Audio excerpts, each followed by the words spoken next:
원의 드피야.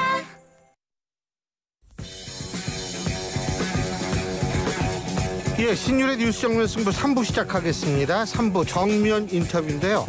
자, 오늘 정면 인터뷰에서 만나볼 분, 진짜 요새 바쁘심에도 불구하고 여러분들을 위해서 직접 스튜디오에 나와주셨습니다. 더불어민주당 김용민 의원이십니다. 안녕하십니까? 네, 안녕하십니까? 예, 이게 요새 이렇게 선대위 있잖아요. 네. 진짜 대한민국 선대위인가 그거죠, 이름이? 맞습니다. 이렇게 보니까 솔직히 준비를 많이 하신 것 같더라고요. 민주당 이재명 후보도 그렇고, 그죠? 네, 맞습니다. 굉장히 총망라된 느낌이에요. 예. 그렇죠. 저희가 이제 여러 가지 준비를 많이 한 것도 있는데 예. 더 중요한 것은 정치는 결국에 사람이 모이는 데는 명분이 중요하고 예. 가치를 공유할 수 있는 게 중요하거든요. 물론 경우에 따라서는 이익을 공유하는 분들도 있긴 하지만 지금은 내란을 종식시키고 내란을 심판한다. 정치적인 심판을 한다라는 이 커다란 가치 아래 많은 분들이 모여드는 거니까 다시 말해 내란 심판 빅텐트를 지금 치고 거기에 사람들이 모여드는 그런 모습이라고 보면 좋겠습니다. 그러니까 빅텐트긴 빅텐트죠. 왜냐하면 다양한 사람들이 모였으니까. 네. 또 다른 빅텐트는 제가 좀 이따 여쭤보고요. 네. 그리고 어쨌든 지금 김상욱 의원 어떻게 그분은 가시는 거예요? 어떻게 되는데? 글쎄요. 지금 언론 보도상으로는 민주당에서 제안을 했다. 그런데 한동훈이 지금 후보로 선출되는지를 보고 결정하겠다. 이제 이런 인터뷰를 한 것 같더라고요. 예. 근데 사실 김상욱 의원 같은 경우에는 제가 이제 4월 4일 파면 선고되기 전이긴 한데 이런저런 만나서 식사도 하면서 이런저런 얘기를 하다가 저는 탈당을 하지 않고 국힘에 남아서 보수 정당을 새롭게 개편했으면 좋겠다. 그 역할을 하면 좋겠다. 이런 조언을 했더니 자기도 그게 맞다고 생각한다. 이런 입장을 저한테는 얘기를 했었거든요. 굉장히 힘들죠. 예. 굉장히 힘들어요. 그런데 아마 그 뒤에 정말 탈당 요구나 여러 가지 요구들이 많아서 지금은 그 생각들이 흔들리고 있는 것 아닐까 이렇게 보여집니다. 야, 근데 하여간 이것도 좀 지켜봐야 되는 거고. 그리고 아주 멤버스 선대위라고 얘기해서 거기에는 국민의힘에서 삼성까지 지내셨던 분이 또 가셨고. 네, 맞습니다. 그래가지고 제가 볼 때에는 진짜 대규모 그리고 정말 다양한 인적 구성들이 모인 선대위다 이렇게 볼 수가 있는 것 같은데 내일 오후 3시죠. 네. 이재명 후보에 대한 공직선거법 위반 혐의 사건에 대한 최종 판결이 나오는데 우리 김용민 의원님께서는 법조인 출신이기도 하니까 어떻게 예상하십니까? 근데 제가 차례로 여쭤볼게요. 네. 속도가 일단 엄청 빨랐어요. 맞습니다. 두 번째, 내일 생중계한대요. 네, 그렇죠. 이것도 예외적인 거죠? 대법원이 생중계하는 거. 그렇죠. 사실 예외적이죠. 일단 속도가 굉장히 빠른 것은 오늘 저 법사에 있었는데 예. 그 문제에 대한 지적들이 좀 많이 있었습니다. 어떤 거냐면요. 지금은 국민의 시간, 주권자의 시간이 선거를 앞두고 있기 때문에 예. 국민의 선택이 우선돼야 되는 그런 시간이지 판사들의 시간 혹은 법조인들의 시간이 아니거든요.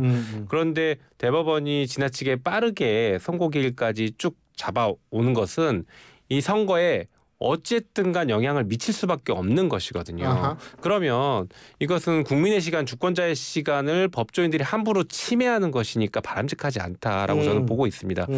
그럼에도 불구하고 어쨌든 간 선고기일은 잡힌 것이고 9일 만에 전원합의체 회부된 지 9일 만에 지금 선고기일을 잡고 간다는 것은요.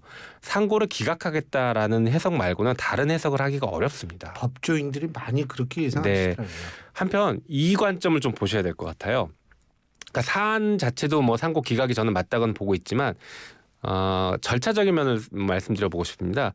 예전에 우리 윤석열 탄핵 선고 예. 할 때 선고기일이 굉장히 늦어졌지 않습니까? 늘어졌죠. 예상보다 한 달 예. 정도 더 늦어졌지 않습니까? 그 이유가 언론에 밝혀진 이유는 어쨌든 합의가 다 되지 않았다라는 게 공식적인 이유였습니다. 그랬죠. 이 전원합의체도 같은 구조입니다. 대법관들이 누군가가 나는 아직 선고할 정도로 판단하지 못했다. 그러니까 선고기일을 잡으면 안 된다라고 합의해주지 않으면 빠르게 선고기일을 잡기 어렵다는 것이죠. 다시 돌려 말하면 모든 대법관들이 이 사건은 이렇게 선고해도 돼라고 결론을 내렸을 정도 수준의 결론이 냈다는 것이고 그것은 상고 기각 아니고는 해석하기 어렵습니다. 상고를 인용하려면 전체 기록을 다시 다 들여다보고 6만 페이지 되는 기록을 들여다보고 사건을 전부 다 새로 뒤집어 봐야 되거든요. 근데 상고를 기각한다는 것은 상고 이유에 대한 판단 부분만 하기 때문에 굉장히 빠르게 판단할 수도 있습니다. 그래서 이렇게 흘러갔고 모든 대법관들이 내일 선고하는 것에 합의했다는 것은 상고 기각을 전제로 하지 않고선 해석하기 어려운 부분이 있다 이렇게 보고 있습니다. 그러니까 이게 좀 뭐 예를 들면 파기환송이라든지 이렇게 하려면 그걸 다시 다 들여다봐야 되는데 그렇죠. 6만 페이지 말씀하시니까 갑자기 SKT에서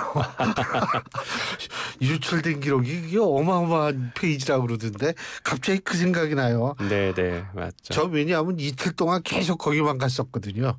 T월드. 예. 네. 이 시기에 이거 참. 그 300페이지 책 9,000권 이 정도 뭐 그 분량. 정도 된대요. 이렇게 얘기하고 있죠. 그거 좀 신경 써주십시오. 네, 국회에서도 지금 이 부분을 좀 2,300만이 지금 2,500만, 2,600만이군요. 네, 저도 사용하고 있어서 아주 강하게 따져 묻고 있습니다 지금. 그리고 지금 국민의힘 같은 경우에 이제 최종 후보 2명이 결정이 됐습니다. 한동훈 후보, 김문수 후보, 한동훈 후보가 됐는데 이거 어떻게 평가하십니까? 저는 둘 다 부적격한 후보라고 봅니다. 둘 중에 누가 되더라도 도로 윤석열이다 이렇게 평가해요. 왜 그러냐면요. 이 두 후보는 윤석열의 안 좋은 나쁜 유산을 각각 하나씩 물려받았습니다. 예를 들면요. 김문수 후보는 윤석열의 내란의 유산을 물려받았고요. 한동훈 후보는 윤석열의 정치검찰의 나쁜 유산을 물려받았습니다. 그렇기 때문에 누가 되더라도 윤석열 시즌2이고 윤석열 부활이다. 저는 그렇게 보고 있습니다. 그래서 둘 다 부적절한 후보라고 생각하고 있습니다. 그러면 한덕수 권한대 물론 이분은 아직 출마 선언 안 했습니다. 할지도 안 할지도 우리가 모르는 상황이다. 만일 출마한다고 가정하면. 한덕수 지금 국무총리야말로 이게 대선을 출마하면 안 되죠. 일단 심판자 역할 혹은 이 선거를 공정하게 관리해야 될 역할을 부여받은 사람이 자기가 튀어나와서 선수가 되겠다라는 것 자체가 국민들을 배반하는 행위입니다.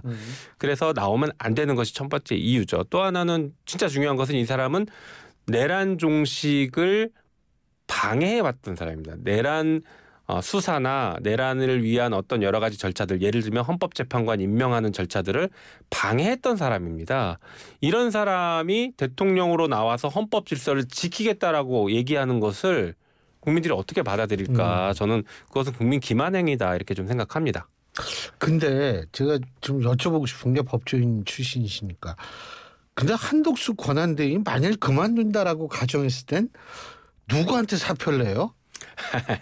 이게 그렇잖아요. 네. 이게 너 낼 사람이 없잖아요. 예, 이게 좀 애매하죠. 그런데 이제 국무총리와 대통령 권한대행은 직무 자체가 다르기 때문에 결론적으로는 한덕수 총리가 직무대행인 한덕수 권한대행에게 사표를 내면 한덕수 권한대행이 총리의 사표를 수리하면 됩니다. 권한대행의 지위로서 총리의 사표를 수리하면 총리가 아니기 때문에 직무대행도 자연스럽게 끝나게 되는 거죠. 그러니까 본인이 본인한테 문자를 보내면 된다 이 말씀이시죠? 예, 그렇죠. 문자 보내서 셀프 해임하면 됩니다. 예. 문자도 카톡은 본인한테 할 수가 있으니까. 그렇죠. 예. 그렇게 하면 되겠군요. 근데 또 하나는 뭐냐면 한덕수 권한대행이 만일 출마를 한다라고 가정을 했을 때, 지금 보도 나온 걸 보면은요, 이낙연 전 총리와 밥 한번 먹자라고 얘기를 했는데 이낙연 전 총리가 일단은 좀 두고 보자. 그래서 거절 비슷하게 한 것 같아요. 그랬죠. 어떻게 보십니까? 둘 다 지금 서로 줄다리기 하는 모습이 아닐까 싶습니다. 네.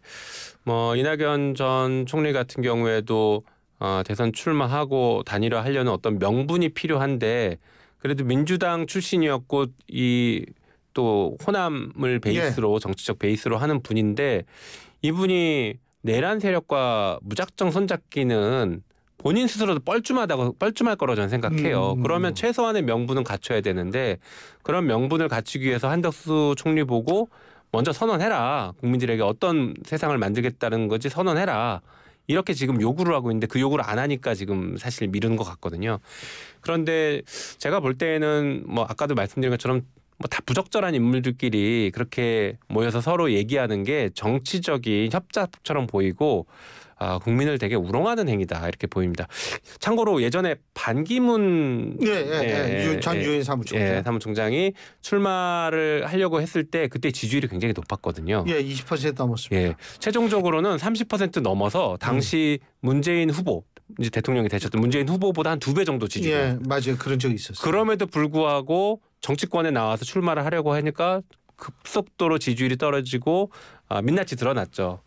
실제 한덕수 총리도 출마를 한다라고 하면 그렇게 쉽게 평가가 끝날 것이다 저는 생각합니다. 실제 한덕수 총리 같은 경우에는 지금 지지율이 그렇게 안 나오거든요. 뭐 한 자릿수 나오는 경우도 있고 뭐 두 자릿수도 10%대 이렇게 나오는 경우가 있는데 그러면 반기문 전 총장보다도 훨씬 더 낮은 지지율 가지고 출발해서 더 빨리 무너질 수 있다 이렇게 생각합니다. 그거는 이제 우리가 뭉뚱그려서 여론조사를 뭉뚱그려서 말씀하신 거니까 구체적인 여론조사는 아니니까 여러분이 잘 받아들이시면 되고요. 근데요.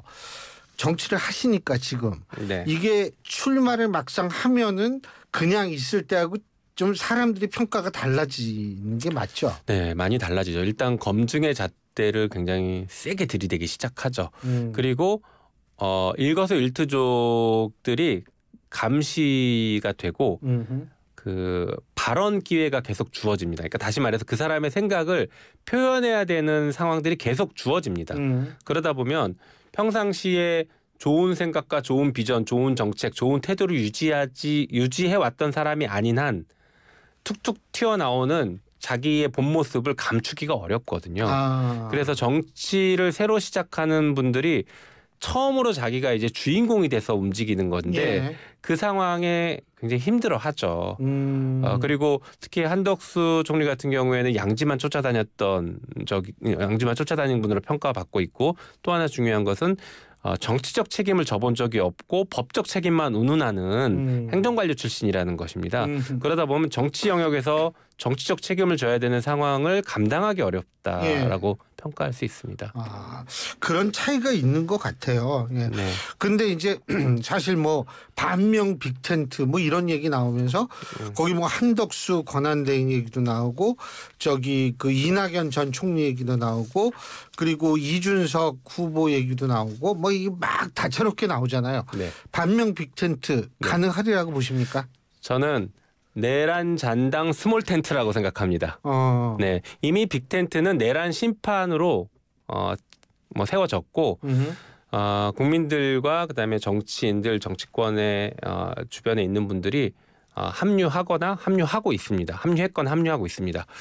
그래서 지금 뭐 한덕수 총리나 이런 사람들을 중심으로 모인다, 그러니까 반 이재명이라고 모이는 것 자체가 헌정 질서를 회복하려고 하는 그 움직임에 대한 반대 세력들인 것이고 그것은 결국에는 내란을 끝까지 옹호하겠다 혹은 내란 잔당임을 자인하는 이런 모임밖에 안 될 것이라고 생각합니다. 그러면 결국에 그 텐트 자체는 많은 사람들이 모이기 어렵고 명분 자체에서 압도적으로 떨어지기 때문에 많이 모이기도 어렵다고 생각합니다. 나중에 그 텐트에 모여있는 사람들 자체가 역사에 다 각인될 겁니다. 이 사람은 이 중요한 시기에 내란을 수습해야 되고 국난을 헤쳐나가는 이 시기에 민생경제가 파탄나 있는 이 시기에 내란을 어떻게든 수명을 연장하려고 했던 사람들과 함께 모여 있었던 사람이다라고 영구히 역사에 박제가 될 것입니다. 그리고 이거 조금 다른 얘기인데 오늘 그 윤석열 전 대통령 그 사저에 대한 압수수색 그리고 김건희 씨 코바나 컨텐츠 사무실에 대한 압수수색 이런 게 이루어졌는데 지금 법조인 출신으로서 검찰 수사가 좀 어떻게 좀 적극적으로 진행되고 있다라는 인상을 받고 계십니까? 저는 눈속임이라고 생각하고 있습니다. 눈속임이다? 네, 왜 그러냐면요. 이미 이제 특검법을 저희가 오늘 법사위에서 논의해서 처리를 했고 항상 이렇게 법사위나 김건희 국회에서 특검법이죠? 맞습니다. 법사위나 국회에서 관련된 법을 처리하면 검찰은 항상 수사한 척합니다. 그 무렵에. 오늘도 공교롭게 법사위에서 김건희 특검법을 검토하니 압수수색을 오늘 딱 들어가지 않습니까? 특검법 하지 말아달라라는 얘기인 거죠. 하지만 이 김건희 특검법은 지금 봐주기 수사했던 검사들도 수사 대상으로 포함시켜놨거든요. 그래서 거기에서 어떻게든 발버둥 치려고 지금 이런 모습을 보인다고 생각합니다. 제가 이렇게 말씀드리는 근거 중에 하나는 지금 오늘 압수수색을 하고 있는 이 검사가 예전에는 친윤 검사로 분류됐던 사람이에요. 그래서 윤석열과 대검 당시 중수부에서 저축은행 사건을 수사를 같이 했던 검사로 제가 알고 있는데 이 친윤 검사가 갑자기 자기가 모셨던 윤석열의 사저를 압수수색한다?